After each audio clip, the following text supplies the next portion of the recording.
is that okay? Yes. I'd like to have you come up. A lot of folks are interested in recently the Druid Hills Charter Cluster application. Kelly is probably the smartest woman about charter applications in the state. You worked with the Druid Hills folks on developing the application, and she is a vice president for services, correct? For school services with Georgia Charter Schools Association.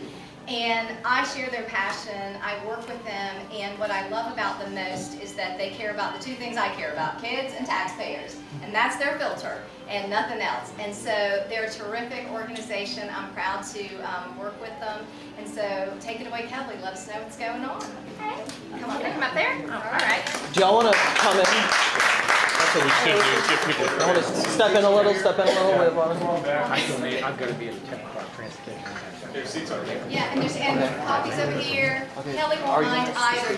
Not at all. Hey, Nancy. Fran has to leave in a while, shouldn't he? I'm sorry. Oh, yes. Oh, thank you. Yes. Nancy. Nancy, Fran.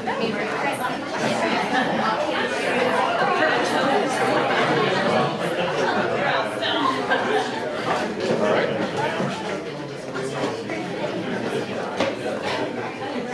Okay, now after that, everybody's getting their coffee and we've got photos. Now I can't see because I've got flash in my eye. So take it away, Kelly. Well, so excited about this initiative. It is 5 elementary schools, a middle school, and a high school, all working in tandem. And I have to say that when the Druid Hills founding group came to my office and kind of pitched the idea, we were a little bit agog. I mean, we're thinking, in our experience, a lot of the schools that are transitioning from a traditional school to a charter want a little bit of autonomy. So we were kind of prepared for that conversation, and our filter at our association is really autonomous schools. I mean, we want you to get the help you need, but we work with autonomous schools, so we were kind of sitting back. It was, we were dumbstruck to hear that this group of individuals wanted to manage their budget, their personnel, and their instruction, because they strongly believe that those three things together, you can't make true reform unless all those things align. We were very excited about that, and even more excited when we saw how much stakeholder input. They had in 6 work groups over 100 people actively working and meeting every single week for about 4 hours a night. And going home and doing homework and doing research and bringing the research and the data back. And I've worked with a lot of founding groups, and I don't think I have ever seen this much community involvement and commitment, and to be able to get 5,000, to get 7 schools aligned on a common mission. And their goal is to take and do more like a K-12 pathway, so that parents will have choice amongst the elementary school pathways. They have an IB, STEM, and Montessori options, and to give parents, put that decision-making authority in the parents' hands, and be able to have a child go all the way through. And I mentioned to someone that it's just really exciting to get them to stop thinking individually and start thinking as a community. So parents, teachers, community members don't even have kids were involved in this initiative, and it's just been tremendously gratifying to work with them. They've submitted the petition, and the school board has 90 days to contemplate it. I'm quite certain they're going to be coming back and doing a little bit of negotiation. And we really hope they're going to allow the cluster to maintain the integrity of management at the cluster level.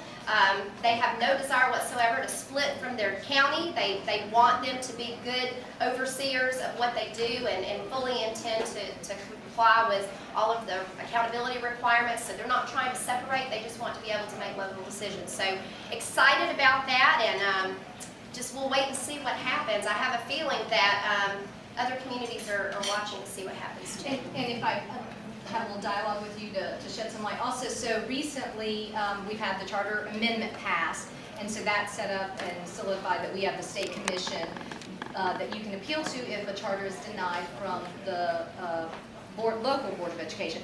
But this does not apply to this conversion. This is essentially, so you have 2 flavors of charters. You have these independent autonomous schools that come up, spring up, organically, and then you've got a traditional public school going along and they decide to form a charter or a charter cluster, as the group of them have. So they, though, don't have the right to appeal to They this really commission. don't. And so they've been working really hard to interface with the school district all along, make sure that they're apprised of what their plans and their intentions are. But truly, the buck stops at the county. And, you know, you really have to put your faith that these are forward-thinking people that are really, truly interested in doing what's right for kids and doing what the community. And, you know, we just cross our fingers and our legs and our ears and hope that that they're going to do that and give this group a chance. They're very savvy, smart, committed, sensible. That's a good word. Sensible people that they're not trying to be renegades. They're just trying to make good, smart business and educational decisions.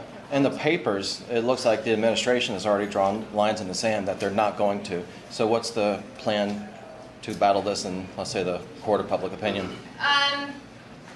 I think we're going to cross that bridge when we come to it. I think the parents have spoken, and they've spoken through their participation. They've spoken at the vote. And honestly, even though the constitutional amendment doesn't really directly impact, you know, there was a very large percentage of Democrats,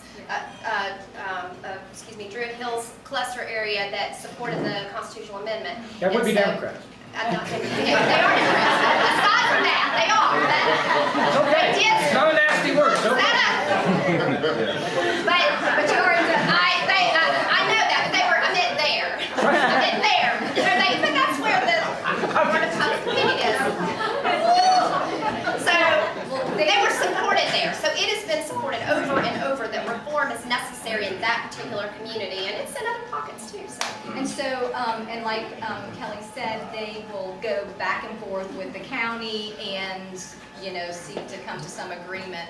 And then they have 90 days. The county has 90 days. Okay, so They have 90 days. So that's the period we're in right now. that's where we are right now, and just hoping.